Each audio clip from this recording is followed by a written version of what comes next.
Hello, and thank you for joining me again today on the Finding Hope After Loss podcast. Don't forget to subscribe so you don't miss any future episodes. If you like the show, please leave a review or rating on Apple or Spotify.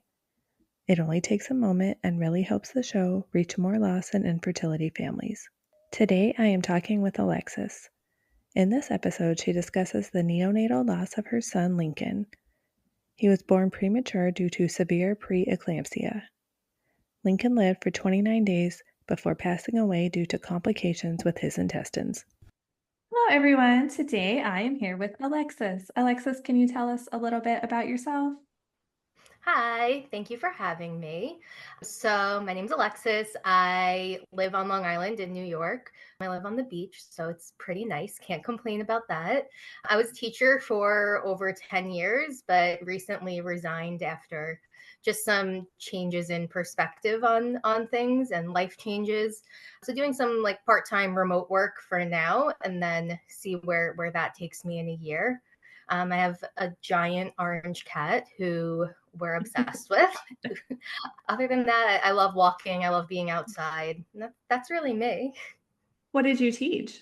I taught seventh and eighth grade special ed math for most of my teaching career. And then I was switched to elementary school for the last 3 or 4 years. I was teaching fourth grade. Okay. Yeah, middle school sounds like the hard age to be It's teaching. tough but different. They both have like their battles in different ways. Yeah, I can imagine. I have a son who's in fifth grade now, so he's about to be like hitting those middle school years, and I'm kind of dreading Fun. it, but It'll be great. Don't worry. but yeah, I think that's true. It's just like different things for different ages, right? Exactly. So do you mind talking a little bit about your last story? Sure, for sure. So my husband and I had our first baby in December. So back from that, we got pregnant in July of last summer. Really quickly, we were lucky. I personally didn't think it was going to happen so quick for us. Growing up with PCOS, always was like, there's no way this is going to happen. This is like not going to be a quick process. I thought it was going to be emotional and draining for so many other reasons that wound up not being the issues at all. So we tried for like a month and it happened quickly. So we were really lucky. I also was on like that teacher mentality when it was okay, it's the summer, got to time this with breaks, make sure we have the baby in the spring so then I can be off the rest of the year. So we were super excited that happened. I was not convinced that it was real. I took a pregnancy test multiple times a day because I was like, there's no way this is real. Can't be. But it definitely was real. And we had like for the most part a fairly normal pregnancy around like the 15-ish week mark, like 14, 15 weeks. I had some bleeding. We went to the hospital and actually that sent me into a tailspin. So my mom and my husband, we went to the hospital, but everything was fine. They checked and there were no issues. Baby was good. I was good. And it was just kind of happened, but no reason really. We followed up with our MFM the next day and everything was fine. So we were on a good track. And then we had the blood test where they test for like spina bifida, the AFP, I want to say, where they Something they like check. that. Yeah, they check for spina bifida and I guess whatever else that test comes with. And ours came back like on the borderline range. So it was like it wasn't negative, I guess, but it also wasn't like that positive. So it was really right on that cusp. So we quickly went back into the doctor. They had to do another ultrasound, like another growth scan to just make sure everything was okay and there were no signs of spina bifida, which there weren't. So we were happy about that. But my doctor did inform us like this could be a sign potentially down the line for preeclampsia. So we'll keep an eye. But since it wasn't that severe, we didn't think too much about it. And then other than that, the pregnancy was normal, typical pregnancy stuff, planning the baby shower, making the registry, which was super overwhelming, doing it all. But in a weird way, there were so many things that subconsciously now, like thinking about, we didn't do. Like we kept saying like we have to paint the nursery, we have to like clear out that extra room and make room for stuff, we had to mail the baby shower invitations, and we just kept postponing everything. And now like subconsciously when I think about it, it's like, I wonder why I don't know, but that's just a weird thought that I always think about. But I was teaching at the time, so it's chaotic teaching, especially elementary school. So I was exhausted. By the time like December hit, I was exhausted, but thought it was like typical teaching stuff. Like my ankles were starting to swell. I'd have a headache here and there, like after work. But again, it was like, oh, it's just teaching. I'm on my feet literally the entire day until I get home. I'm sure this is normal and it's nothing. And then so my due date was supposed to be in April, so just to put that in perspective. So this was only in December, and then the week leading up to Christmas was kind of when everything took a turn for us. So it was my last week of work before Christmas break. So in my head it was like, I just got to get through this week, and then I have like a week and a half to just rest and rot on the couch and I'll be fine. Thinking that's what the plan was going to be.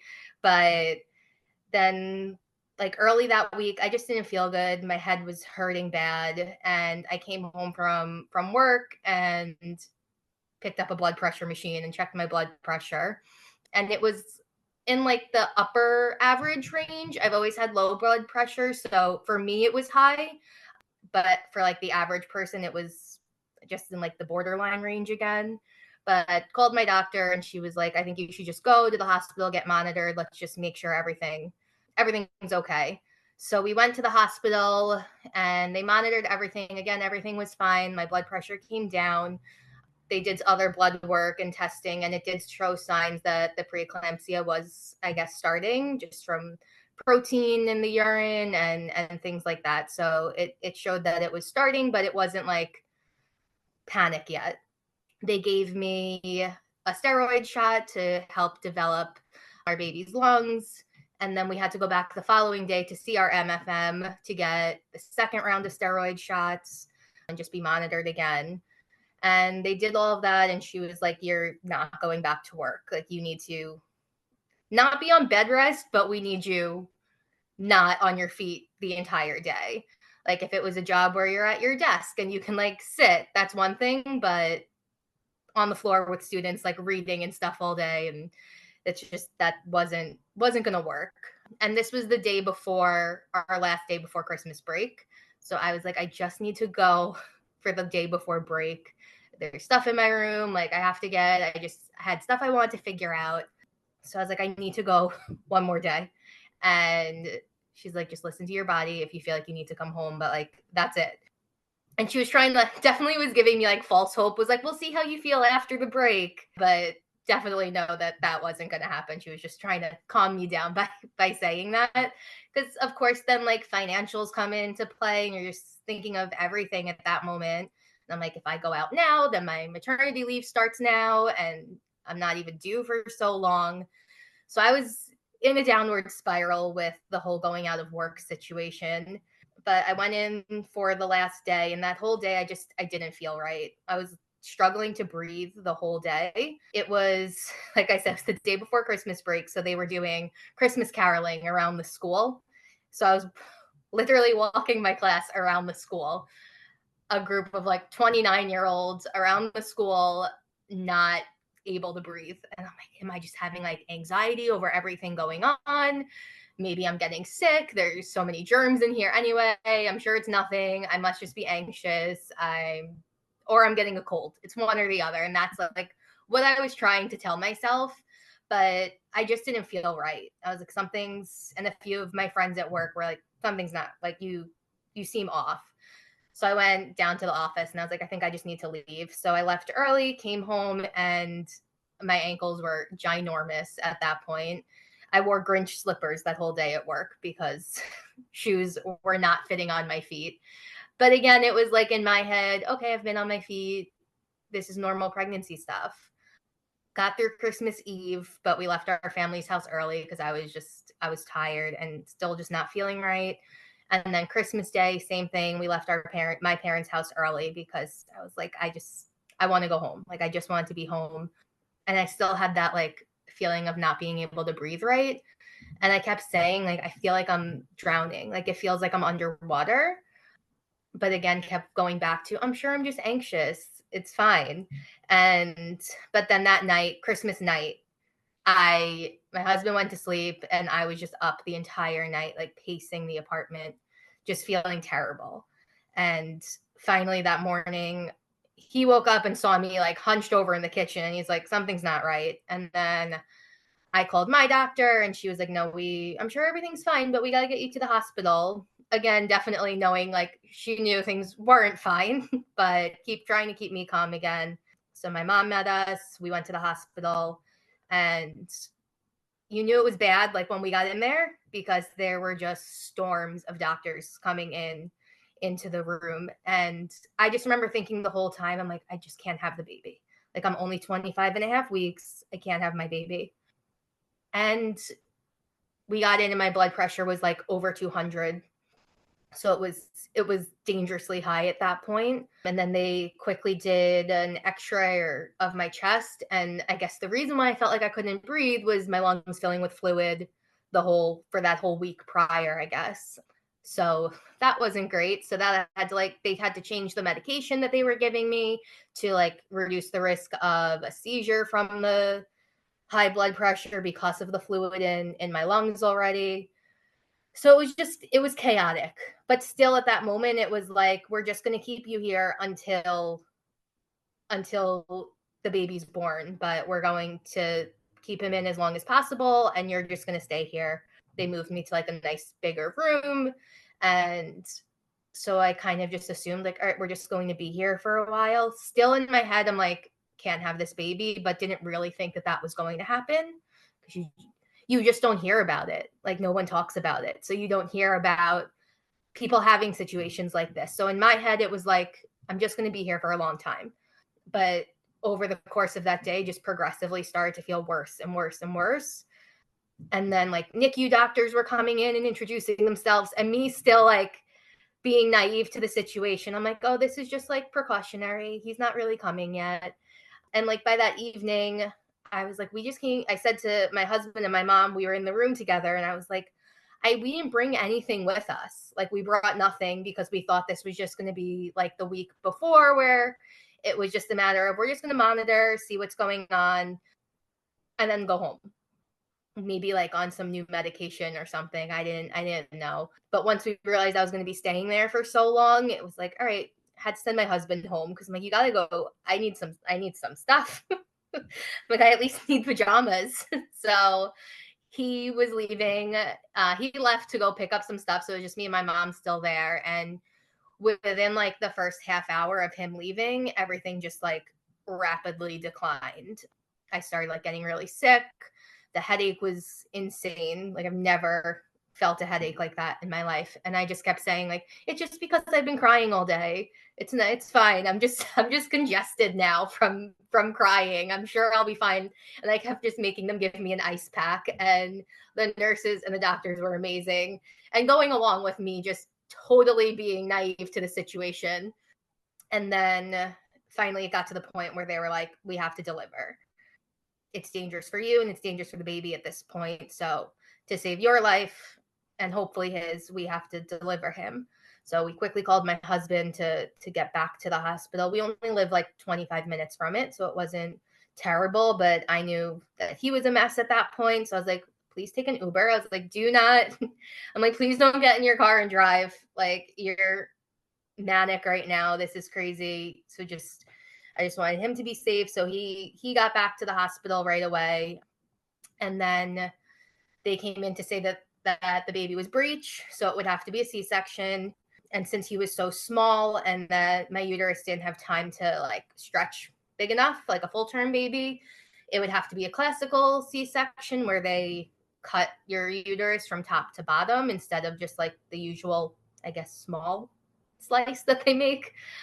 So at that point, I'm like, okay, like whatever is gonna work here is fine. So we had to sign consent for that to say that in the future, if we were to have another baby, it'd have to be a C-section also, just because of the type that we had to have, which was the least of our concerns at that point. So then we went in for the C-section, and they kept trying to numb me, giving me like needle after needle in the back, and nothing was working just because I was so swollen from all of the fluid from the preeclampsia that it just wasn't hitting, I guess, where it was supposed to. I don't know how all that stuff works. I just know it wasn't working. And there were, I want to say, like, it was either like in between like 12 and 15 doctors in the room at that point. And I have a really, really close relationship with my OB. So I was really lucky that she came in. She wasn't on call, and she came in to deliver, which I just made us feel so much more comfortable. And then they had to put me to sleep for it because they couldn't numb me. So I had to be put to sleep so my husband couldn't be there, which definitely is one of like the sad parts to me, that he couldn't be there. And then I woke up and had no idea what happened, and didn't like could not understand that there was a baby all of a sudden. Like, it was so confusing. And my husband says that they wheeled me down to see the baby in the bed after the C-section, but I don't remember any of that. So I was only in the hospital for a couple of days after having our baby. We had a boy. His name was Lincoln Reed. He was 1 pound and 6 ounces, so he was a little tiny thing, but super super cute. And he had the full head of hair already. Somehow, not sure how that happened, but managed to have a full head of hair. And so after I had him, though, I felt so much better. Like, it was crazy how the immediate feeling of like the headache and just so many of the symptoms just went away after delivery, which was just crazy to think about. And then, like, the day after I delivered, my vision went like almost completely. Everything was blurry. Like, I couldn't see anything. I was walking from my hospital room down to the NICU to bring him some of the milk that I had pumped, and I was like, I don't think I can see. Like, I was walking completely by myself from my room to get to the elevator, and I'm like, just walking. I'm like, everything's very blurry, but like tunnel vision at that point. I'm like, I gotta get to my baby. Like, I'm going down there. I don't care. I'll tell them when I come back up that my vision's blurry. Came back up, told them, I'm like, something's wrong. So they sent me for a million tests for my eyes, but everything was fine. And it was just determined, like, again, it was from all the swelling from the preeclampsia. And as the swelling went down, it took like, I want to say it took like 2 or 3 weeks for my vision to come back, but that all came back fine. And it really was once all the swelling left, everything like started to just gradually go back to normal. But yeah, I was only in the hospital like your standard C-section, so like 2 days, and then they sent me home, which like totally was heartbreaking, leaving your baby in the NICU. But we knew, we're like, all right, we'll just be here every day. He's in the best possible care. So we don't need to, we're worried, but we don't need to worry. He has the best people watching him. And we just knew, like, we would just wake up every day and go and see him and spend the day with him. So we did that, which also was tough though on me, because I definitely took like no time to recover. And it was just go from the minute he was delivered. So definitely ran into some complications with my C-section incision because of that. I had some not so great experiences with that incision, but then yeah, so the first 28 days of him being in the NICU were pretty normal, I guess, NICU experience. We'd sit with him, and we'd read to him, and it was hard because you couldn't really do much. So we would just talk to him. He had pictures of us and the cat, obviously, in his little NICU bed. And he was super feisty the whole time he was in there. The nurses always were like, he is wild. Like, they would like swaddle him up, and he would break free of everything that they wrapped him up in, which was crazy to us because he was so tiny, but he was managing to break out of everything that they wrapped him up in. And he was using the bathroom great. He was on his feeding tube. He was taking the breast milk great, so he was tolerating that. He was, by that point, he was like just about 2.5 pounds. So he had gained a lot of weight, which was great. And it's crazy for us, like looking at, we noticed it all the time, like obviously like, oh, he's getting bigger, he's getting stronger.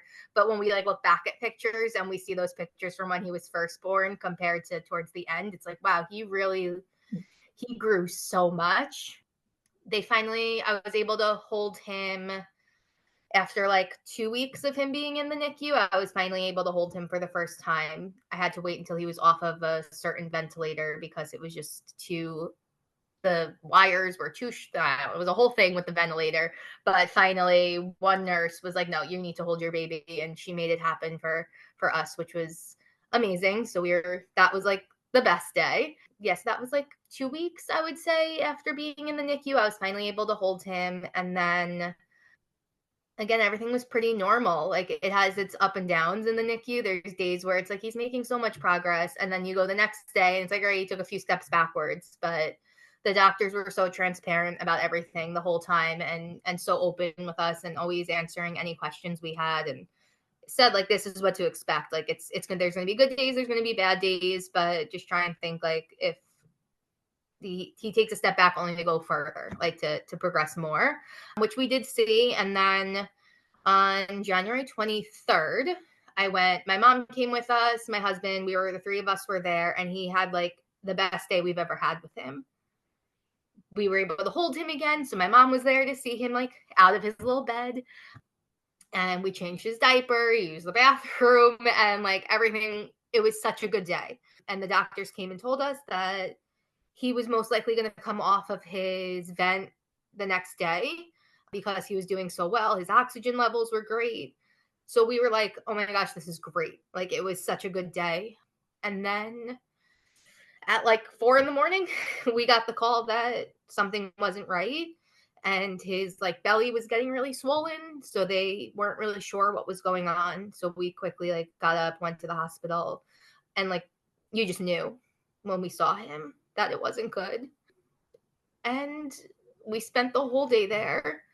They wound up doing emergency surgery, and the surgery was crazy. It was a lot because he was in such critical condition at that point that they couldn't even get him to an operating room. So they wound up having to like move all of the other babies in his NICU room out so they could do the surgery on his bedside, it was chaotic. But they came out and they were cautiously optimistic that he did really well during the surgery, and they really thought that they like resolved any issue that he was having from the surgery. But it was just at that point, it was like, can he recover from having to have surgery and being so little? And he was fairly stable at that point. So the doctors were like, why don't you run home, take a shower, come back, because he was stable at that point. But it was late already. So my husband and I left to do exactly what they said. We're like, we're going to run home, we're going to shower, and we'll be right back. Like, we'll be back within 2 hours the most. And we had literally just walked in the door, and our phone rang again. And they had said that his heart rate dropped and they were trying to resuscitate him and that we should come back. So we got right back in the car, like literally didn't even take our jackets off at that point. It was so quick.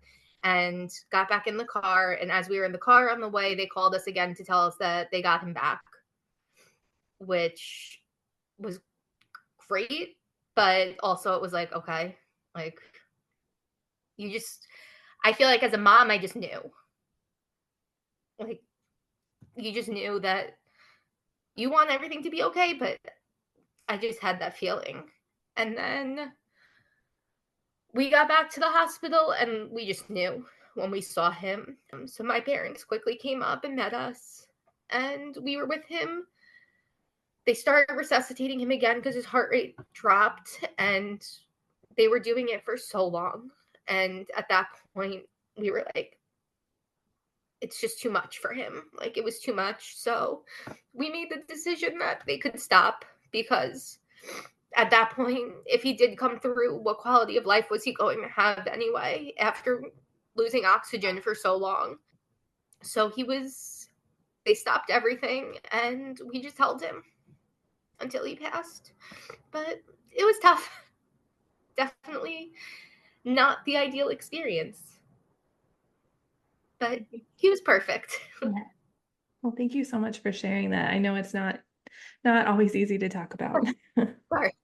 No. I mean, it's been 6 years for me and I still cry when I talk about her. Yeah. So, and I'm tearing up over here too. So I'm sorry. And like I really do. I don't want to say I love talking about it because that's like a weird thing, but I do like talking about it, and then I feel bad when I start getting emotional. But I really do like to talk about it because, like I said to you, it's like people don't, and like until you're in an experience like this, you never hear about anything like it, and then you're kind of thrown into it, and you feel like you're on like your own island. But we then like once he passed, it was the whole like now what, like do we have a funeral, what are we going to do? So that was tough, but we decided to have a funeral. And then it was like, are we going to open it up or are we going to just do it like private, just us and like our parents? But my husband also works in a school, and I was obviously a teacher at that point, and it was like everyone has been so supportive, and all of our friends, all of our family, like everyone was rooting for him so much that I said like I wouldn't want to keep it closed. I want him to be able to be honored, and like everyone was just so incredible the whole time. So we felt like he deserved that. So we had a funeral. I've never seen so many people. It was crazy. And I remember I said to my husband on the way to the funeral, I was like, do people send flowers? Like, is this weird? It's a baby funeral. Like, this is different. Like, what if he doesn't have any flowers? That was like my concern at that moment, that he wasn't gonna have like your typical funeral flower display. And we walked in, and like I've never seen so many funeral flowers in my life. And I'm lucky, like I have such a good group of friends that they took over the entire thing. Like they printed all of my pictures of him. They set up the whole room like so beautifully. So we didn't have to think or do any of that, which was awesome. Everyone's been awesome. And then the next day we just jumped right into our first therapy session because we were like, oh, we don't know what to do. So let's just start therapy. I laugh because yeah, I went to therapy too, but it's just funny. It's like, I mean, you're right though. It's like, what do I do? Like we have Yeah. to make all these decisions that, I mean, who thought we'd be planning like, do we bury them? Do we cremate them? Do we, Yep. like all of these things, like you're Yeah. not supposed to have to think about those things. No, it's so crazy. And like we also were so lucky with the funeral. My dad had a coworker who worked also at the funeral home, and it wound up being the funeral home that like it's like our family funeral home, that anyone who passes, that's what we use. And he like wound up working there, and he had the whole thing like covered for us, so we didn't have to worry like financially about any of that, which was a huge That's help. amazing. Yeah, that was, so we're very grateful for that because that was huge. But yeah, it's one of those things you just never think is going to happen to you, and then it does, and it's like, now what? Like now what do we do? I think it's interesting though, like, because I kind of did the same thing. Jasmine got diagnosed with a rare condition when she was 13 weeks. So like I kind of had this in the back of my head, but like the whole time, like, like how when you would have headaches or whatever, you'd be like, oh, it's just because I'm tired or just because of this. Yeah. Like, I feel like, I did kind of the same thing where it's just like you just like don't want to believe it. So you just like try to Yeah. write everything off. Yeah, I feel like if it wasn't for the difficulty breathing, I probably wouldn't have like I would have tried to tough it out for like another week or so. I would have, but the breathing was what eventually was like, this is, I need to, like, I couldn't lay down. I would lay down and I was like, I feel like I'm just filling with water, which I guess is exactly what actually was going on. And is that because of the preeclampsia? Yeah. Yep. So we don't know like future wise for us what we're going to do like family wise, but people always love to ask. I Oh say yeah. one day I'm going to write a book about what to say, what not to say to people after their baby dies, because you get some really, really great ones, but we'll get often like, so are you guys trying again yet? Like, well, we don't know if we can, but thank you for bringing that up and reminding us. Thanks. Now I'm going to need an extra therapy session for that. So Yeah, thanks. let me call my therapist. But yeah, so we don't know. We've definitely just like been focusing on us and our relationship from like since this, because it takes a toll on you. It's just so much. It's been a lot, and we're trying to like do some traveling to just try and like keep it light for us and enjoy each other for the time being. It's crazy. Did you know anybody else who had preeclampsia before you went through it? Not really. Just like I've heard of it in like not such severe situations. Like you hear about people towards the end of the third trimester, like your blood pressure rises and there's swelling, so you have to have the baby. But I hadn't heard of anyone getting it so severe so early like I had, which was new. And I feel like that has changed like my perspective and just like things that I feel passionate about, which is part of the reason why, small part, no, like large part of why I resigned from teaching too. Like I resigned, number one, just because my heart was not in it anymore. And that's what I had said to like my administrators when I resigned. Like, I know that I can't give those kids what they deserve right now. And it's just a disservice because like my heart's just not in it. So resigned, but also there's just so many more things now that I want to focus on that I know with teaching I wouldn't have the opportunity or like time and just mind space to be able to do so. So I've become certified as like a patient family partner through the Preeclampsia Foundation. There's another organization, it's called Mama's Voice. So I got certified through their course to become a patient, I guess pretty much like a patient advocate, to do some like public speaking and things like that regarding preeclampsia. And then I'm starting the Preeclampsia Promise Walk next year. I'm going to chair it on Long Island because there hasn't been one here in a while. So trying to bring that back here. So I just feel like people need to be more educated on it because it's so dangerous. And it's something that, like we said so many times now, could be, you just assume it's normal pregnancy things, especially your first pregnancy. Like you just don't know. Yeah. So I just feel very passionate now about like advocating for that, for moms, to make sure like you listen to your body and make sure your doctors listen to you too, because I know that's a situation for some people too, where it's like, oh, you're fine. But thankfully, that wasn't the case for me, and I had amazing doctors. I love that you're doing all that though to help spread the awareness because, like you, I had kind of heard of it, but like I didn't realize how dangerous it is for so many Yeah. people. Yeah, like I never would have thought that it was life threatening. Like I never thought that it would have put me in like a life or death situation at so early, like at such an early. I mean, I never thought it was going to put me in a life or death situation, but especially so early in my pregnancy. Like never thought that was going to be the case. Yeah, it's hard enough like struggling with that and the early delivery and then also having to go through the NICU experience and all the ups and downs and then just to Yeah. have like an unfortunate end result there. I mean, once he was born, like did you worry about losing him or did you think like, okay, we just have a long NICU stay? Yeah, I feel like for the most part it was, we're just going to be here for a long time.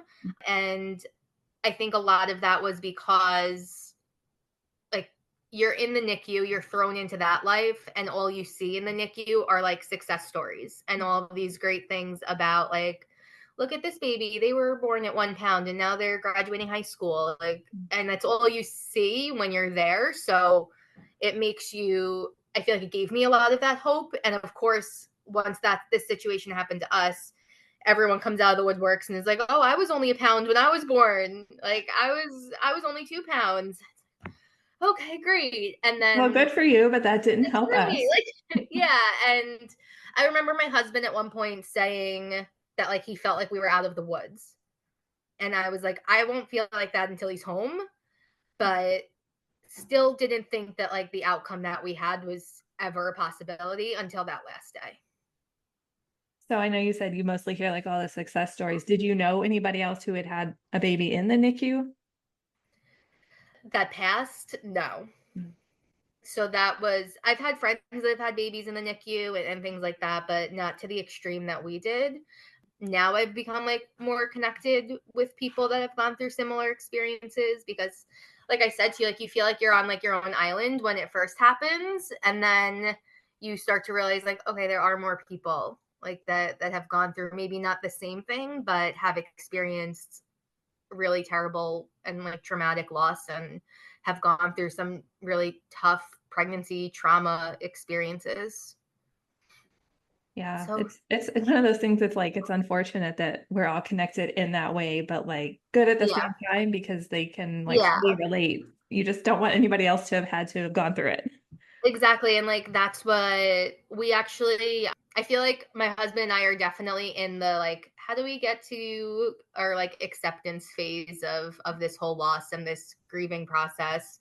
Something we've been talking about in therapy. And I feel like for us, it's like we need something good to come out of it. And like as cliche as that sounds, but we're like, we need something positive and something good to come out of such a really terrible situation. So between like the advocacy work that I'm getting involved with, we met with the hospital where he was born last week over Zoom because I was like, we're not coming into that hospital. I So don't blame you. they send us a Zoom link and they're like, no, we don't expect you to come in.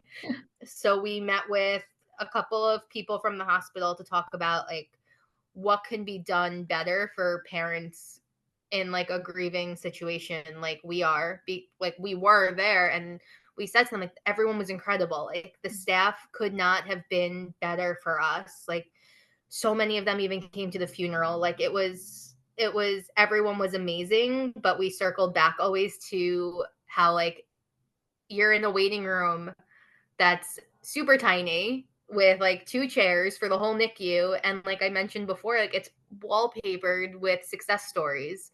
And like it was so great for us the first 28 days because that's what you want is that hope. But then there's that last day where it's like the last thing I need to be looking at are these babies who did great things and Right. like made it out of here when we know it's life or death right now for our baby. So we talked to them about like working with them to create like more of a space for grieving parents. So we're in the works on that. They're actually building a new hospital, so they're gonna let us help with the planning for that, and we're gonna That's do it in Lincoln. amazing. Yeah, we're gonna do it in Lincoln's honor, just because we want him to leave his legacy because he was great.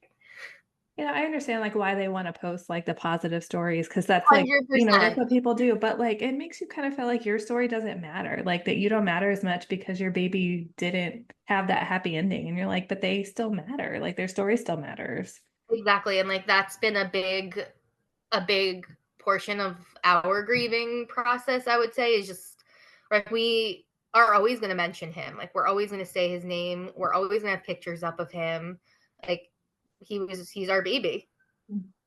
So, How and I did feel like a lot of people would choose to just forget about it and like try and move on, which we are moving on, but we never would not acknowledge him. right. Yeah, it's weird that people like just expect us to like get over it. Like, okay, it's been a year now or it's been a month now. Like, why aren't you moving Yeah. on? Yeah. So how did you come up with his name?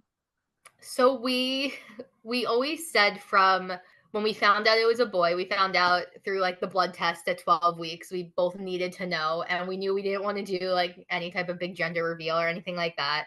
We literally were in bed going to sleep and the email came through with the gender. And I was like, "Oh, let's open it." My husband wanted a baby girl more than anything. He was like banking that it was going to be a girl, and I was always like, it's definitely a boy. There's no way it's a girl. So we found out it was a boy. He definitely had some gender disappointment, my husband, at first. Quickly got over that though. That was very short lived. It was like an hour, and Yeah. then that was fine. But we kept saying that he needed a strong name from the start, like while I was pregnant, not realizing like in the end how meaningful that would be to us. And we had a girl's name locked in if it was a girl. A boy, we had absolutely no idea.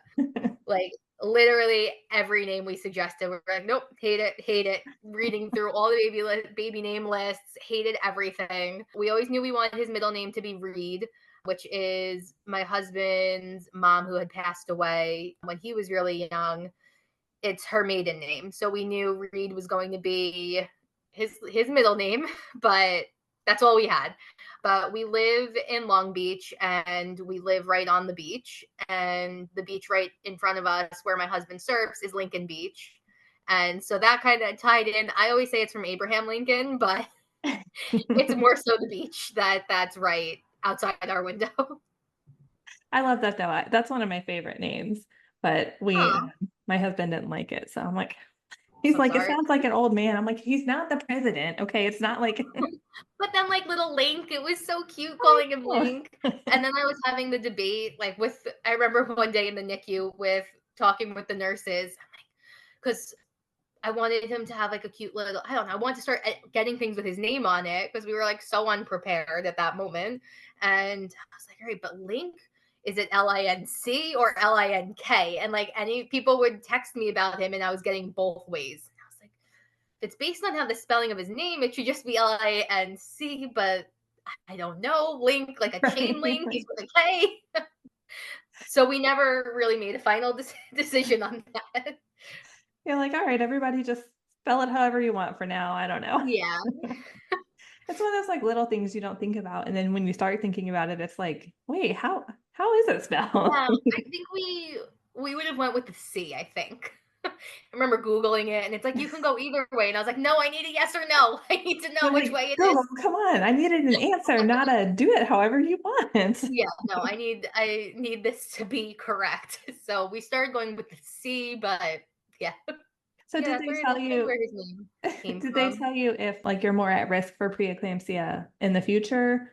Yeah, so we had like an appointment with my doctor where my husband came, and like obviously we're nowhere near ready for to think about trying to bring another baby into the world yet, but we had talked about just because I'm curious about my options and things like that. And it's funny because not funny, but right after we had him, I was like, one and done. This is it because this was insane. Like never in a million years this is how I thought giving birth would go. So we were like, he's just gonna be an only child and we're just gonna spoil him and this is it because I'm not going through this again. And then now we're like, okay, maybe we're gonna go through this again. But my doctor pretty much, and like I said, like I have a really good relationship with her. My mom actually has worked for her since I was in like elementary school. So I've grown up with her. She's at my wedding, like the whole thing. So we're very close. And she was just very transparent and honest. Like, obviously, your chances are higher to get it again. Like, there's no guarantee. I might not. I might get it. But because the case was so severe, it's definitely something that would have to be monitored really closely. So the way she explained it was just like medically, I can't tell you to not get pregnant again because we really don't know, but it would be stressful and like definitely doctor every week to just really stay on top of everything. Not that we weren't, but like I was right now the only like proactive measure you can take for it is by taking aspirin, which I was on the whole time. So clearly that didn't really make a difference for me. But she was talking about maybe just some other options, like precautionary stuff to do. But yeah, so it's really up to us. And then she was saying like the option for like surrogacy potentially or adoption, which we really don't know. We don't know what route we want to take, and we just don't know. So we know that we're not allowed to even like consider trying again until after a year just because of the type of C-section I had. So if we were to have gotten pregnant too early, my uterus would be at risk to rupture.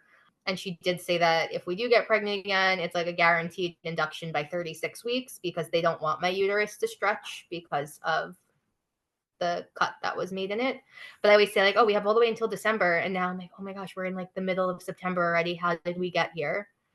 That's it's crazy. Like that's been a big thing with this whole process is like, how did we get here? Like in my eyes, it's still like January. I have no idea how somehow we're in the middle of September and like the world has continued going when we're just a mess. That's the weirdest thing to me is like your world like stops, but everything else just keeps going. Like nothing happened and you just had like the most devastating thing ever happen to you. And it's like everybody else is just going about normal life. Yeah, like it blows our minds all the time. I literally today I was like scrolling through Instagram and I saw someone post that it's like 100 days until Christmas and I was like, "Oh god." Because he was born December 26th. So like Christmas is definitely not we're not looking forward to the holidays this year at all. But I was like, "Oh my gosh. Like how is that possible?" Like I feel like we were just in the car going to the hospital. It's weird how, I mean, like I said, it's been 6 years for me. And we actually lost her in March, but like December was when we were like finding out more bad news and stuff like that. So Yeah. I don't like December either. And like, Oh man. And I've always it's loved just, Christmas so much. I know, but it's just like, it's so weird how it like, just being that time of year just like takes you right back there. Like you feel like you're Mhm. just like there in that moment. I don't like it. Yeah, we we were talking about like going away for Christmas this year and just like not being home at all. Talk about avoidance, but we As long as you take we the cat, right? yeah, exactly. So thank God for our cat. But we were like looking at places to go. I'm like, it is too expensive to travel like actually on Christmas. And I was like, there's nowhere I want to drive to for Christmas that is gonna like be like totally take my mind off of anything. I'm like, I want to be able to like go somewhere. But we're going away now, the end of November for we're going to Europe for like 2 weeks. That'll be We're like, nice. yeah, we're like, let's just do something. Let's go big. Like, especially me not teaching right now and I'm doing some remote work. And I'm like, we can travel when it's not the school breaks, which is different. So taking advantage of that for now. Hopefully it'll be less crowded, right? Since it's not a Yeah. school break. Yeah, we did Italy like 2 years ago on spring break, and it was so crowded. So we're hopeful that no one really wants to go in the middle of winter.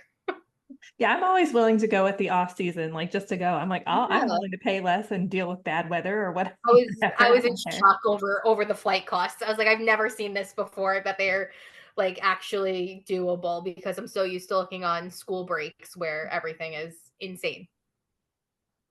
So if you had any other advice to give, like someone who's going through a loss, what would that be? I feel like don't listen to what people tell you because people just say really stupid things and not necessarily stupid, but they just don't know and they think that they're saying stuff to like comfort you. And the amount of times I was told just stay positive, that one and everything happens for a reason are like the two big triggers for me and really get to me. So I would definitely say like don't take those things personal and you don't have to be positive the whole time. And cry it out. Like it's totally fine. And yeah, don't feel like you need to like spring back into action quickly and get back to normal, as everyone likes to say. Just get back to normal. You gotta go back to work and just be normal again and live your life. And like normal for us, normal doesn't exist anymore. Like No. that pre-Lincoln normal doesn't exist. So like this is our new normal and we're learning to live with it. But I would just, yeah, I would say like take it one day. We even said like 1 minute at a time because you have no idea. There's good days and then there's bad days, but not to feel like you need to be positive and doing your best every day because it's not realistic. And just there are so many people unfortunately out there that have gone through maybe not the exact same experience, but similar experiences, and just getting connected and involved with those people, it's definitely helpful. And just talk about it because I feel like the more you can talk about it, just it becomes easier to talk about, even though I still cry. But it feels nice talking about it. It's almost like healing.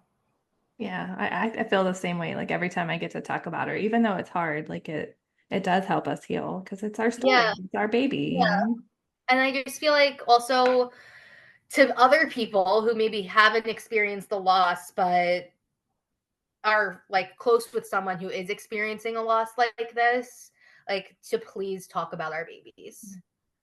Like that's a huge thing for me. And I was just talking to my husband about it this past weekend, how like I'm so grateful for like the handful, really all of my friends, but I have like a few that have been so constantly like anytime they see anything that reminds them of Lincoln or like they just see a rainbow, will like always say something and will always bring him up, and it just means so much.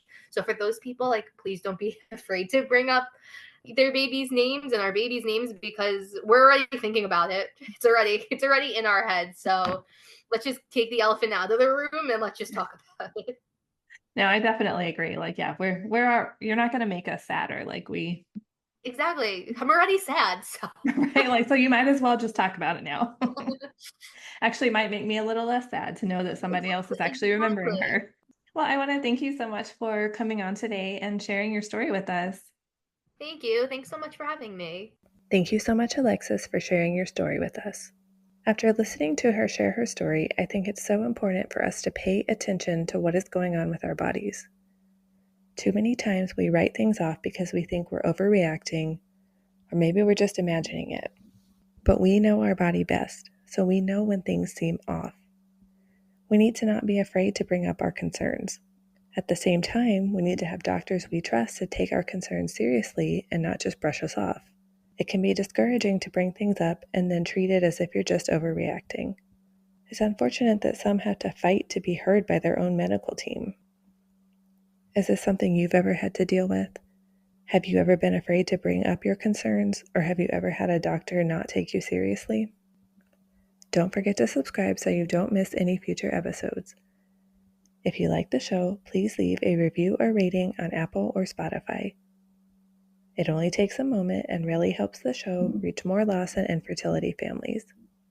Thank you so much for tuning in, and remember, we are all in this together.